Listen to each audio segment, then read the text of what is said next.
할렐루야. 사랑하는 대강의 가족 여러분, 오늘 하루도 하나님의 말씀과 동행하는 삶이 되길 소망합니다. 오늘 함께 나눌 하나님의 말씀은 사도행전 14장 1절에서 7절 말씀입니다. 이에 이고니온에서 두 사도가 함께 유대네 회당에 들어가 말하니 유대와 헬라의 허다한 무리가 믿더라.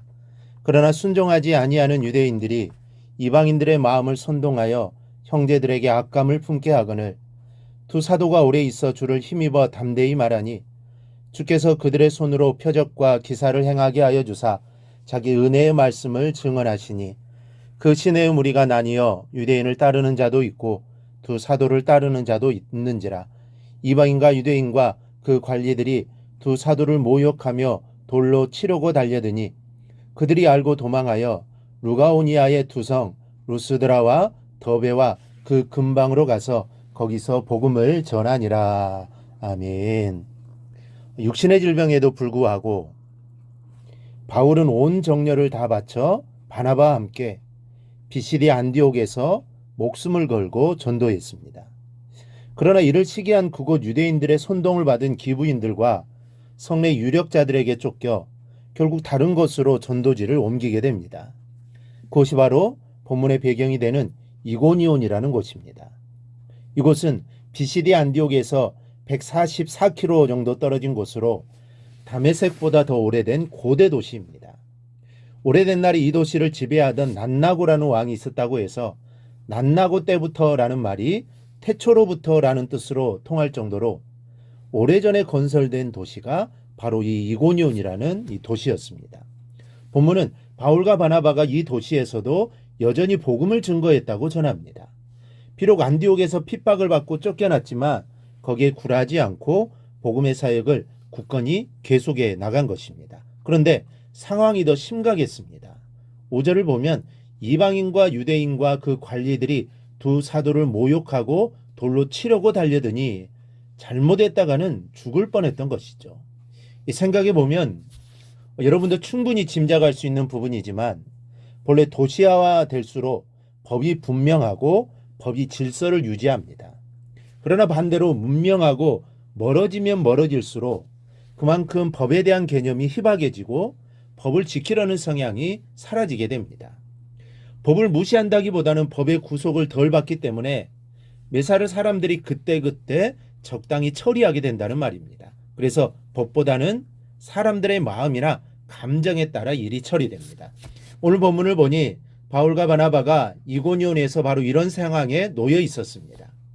열심히 전도했더니 유대와 헬라의 허다한 무리가 예수를 믿었고 안디옥에서와 마찬가지로 복음에 순종치 않은 유대인들이 이방인들의 마음을 선동하는 바람에 공경에 처하게 되는 상황을 맞았습니다. 그런데 여러분, 이런 어려움에 처한 바울과 바나바가 어떻게 했습니까? 성경이 이렇게 말씀합니다. 두 사도가 오래 있어 주를 힘입어 담대히 말하니 주께서 그들의 손으로 표적과 기사를 행하게 하여 주사 자기 은혜의 말씀을 증언하시니. 이 약감을 품거나 말거나 오직 담대한 마음으로 하나님께 주신 자기 사명 감당하기만 힘썼다는 말씀입니다. 그리고 바울과 바나바가 이렇게 충성하니 하나님께서 표적과 기사를 행하도록 역사해 주셨다는 겁니다. 그래서 담대히 말씀을 전할 수 있었던 것입니다. 그렇습니다. 우리가 사명 감당하는 것이 문제이지 우리의 안전이나 목숨이 중요한 게 아닙니다. 우리의 충성이 문제이지 내가 나서면 일이 될까 하는 계산이 중요한 것이 아니라는 말씀입니다. 우리가 사명을 감당하기 위해서 충성하는 마음으로 나서면 일을 진행하시고 기적을 베푸시고 완성하는 일은 언제든지 하나님이 맡아주십니다.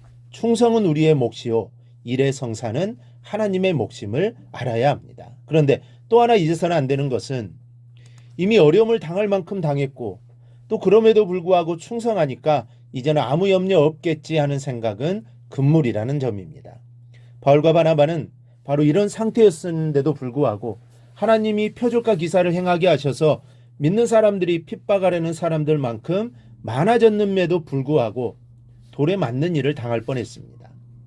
로마 정부와 법으로 질서를 확고히 유지하고 보호하는 대도시였다면 이런 일은 일어나지 않았을 텐데 멀리 떨어진 지방 소도시라 이런 사적인 폭력이 법으로 다스려지지 않았기 때문입니다. 오늘 성경 6절은 이러한 일이 일어날 거라는 것을 미리 한 바울과 바나바가 도망하여 루가오니아의 두 성 루스드라와 더베와 그 근방으로 갔다고 기록합니다. 그런데 중요한 것은 그 다음입니다. 그들이 가서 무엇을 했습니까? 7절은 거기서 복음을 전하니라 말씀합니다. 힘들게 도망 나왔습니다. 돌에 맞아 죽을 뻔했습니다. 그러면 도망가서 한숨 돌리고 조금 쉬어야 할 것입니다. 그런데 그렇지 않았습니다. 거기서도 복음을 전했다는 것입니다. 쉬지 않았습니다. 아니 정확하게 말하면 쉴 수가 없었던 것입니다. 그래서 어려워도 복음을 전한 것입니다. 여러분, 믿는 우리가 사력을 다할 일이 무엇입니까? 바로 복음을 증거하는 일입니다. 복음을 전하는 일에는 그만큼 사단의 역사가 뒤따릅니다. 복음이 전해지는 만큼 설 자리를 잃게 되는 사단이 발악을 하지 않을 리 없습니다. 따라서 한 곱이 넘었다고 핍박과 시련이 그치는 것이 아닙니다. 복음을 전하는 것을 멈추지 않는 한 핍박과 시련 또한 멈추지 않습니다. 전도는 어느 한쪽이 굴복하고 어느 한쪽이 승리하지 않고서는 끝나지 않는 영적인 전쟁이기 때문입니다. 또 성도는 하나의 전쟁에서 이기면 계속해서 또 다른 전쟁을 벌여나가야 하는 하나님의 용사이기 때문입니다. 태산을 하나 넘었다고 이 전쟁을 끝내서는 안 됩니다. 여기서 멈추고 여기서 쉴 수는 없습니다.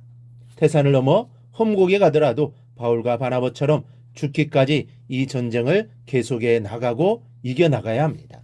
우리의 수고의 땀방울이 멈춰서는 안 됩니다. 어떠한 상황 속에서도 멈춰서는 안 됩니다. 복음을 전하는 일을 쉬어서는 안 됩니다. 이런 일은 없겠지만 복음을 전하다가 육신이 소멸되는 한이 있더라도 본향을 바라보며 기도하며 나아가는 성도들이 되어야 합니다. 이런 모습이 오늘 본문을 통해 우리가 배워야 할 부분입니다. 우리 모두 복음을 전하는 일에 열심히 내는 성도들이 꼭 될 수 있기를 주님의 이름으로 축원합니다. 오늘 묵상한 말씀을 굳게 잡고 삶으로 실천하며 살아내는 대강의 모든 성도들이 되기를 축복합니다.